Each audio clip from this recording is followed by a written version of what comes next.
Booshed. Number 3, people will love him when he's dead gate. Vice President Cheney becoming the latest to insist that history will generously judge Mr. Bush and thus his administration, and thus Mr. Cheney too. His, quote, place in history will likely grow during the next 20 to 30 years. He trotted out the argument about how Gerald Ford was vilified for pardoning Richard Nixon, but now he's not anymore. By the time of his passing a couple of years ago, opinion had totally turned on that. In fact, most people by then, even many who had been very critical 30 years before, were in agreement that, in fact, it was a good decision. It was the right thing to do from the standpoint of the country.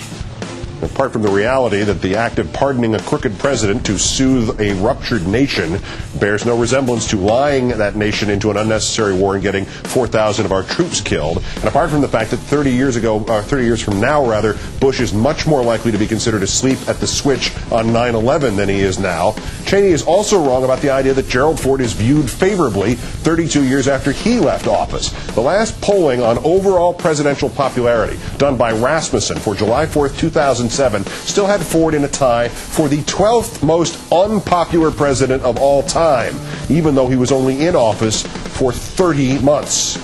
Number 2, nexus of politics and Terrorgate. The president's ever-changing number of how many domestic attacks he prevented is backed up to numerous.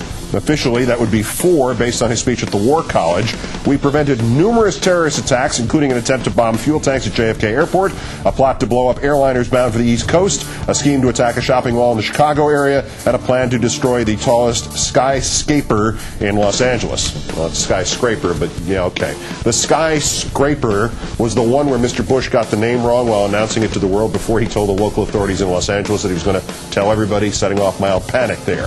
The airliners one is the reason you can't bring liquids in your carry-on, the British-based scheme for which the plotters had not obtained a ticket nor passports, and chemists laughed at the idea anyway.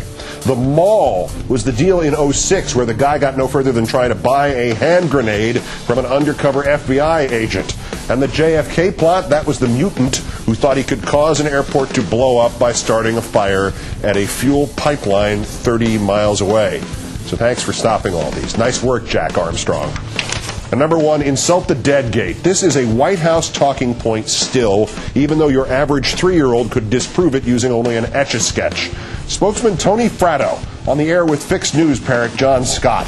Scott gave the setup line about how 9/11 was unforeseeable and thus not even slightly Bush's responsibility, and said, nobody was thinking that there'd be terrorists flying 767s into buildings at that point.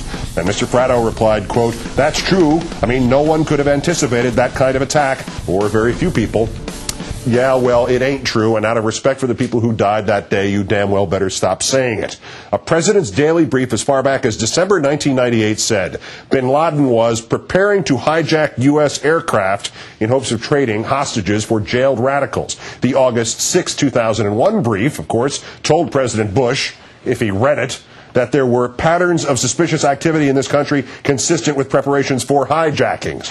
The FBI agent John O'Neill repeatedly warned of the prospect of suicide hijackings, basically got drummed out of the bureau for saying it. The FAA had distributed a CD-ROM early in 2001 to the airlines and the airports warning that terrorists might hijack a plane in order to use it as a weapon. That Mr. Fratto's employers might not have been expected to know the exact hour of these attacks does not give him or anybody else the right to perpetuate the lie that 9/11 was impossible to conceive. Clearly, many inside this nation's government anticipated it. It was Mr. Bush and his gang who chose to ignore them.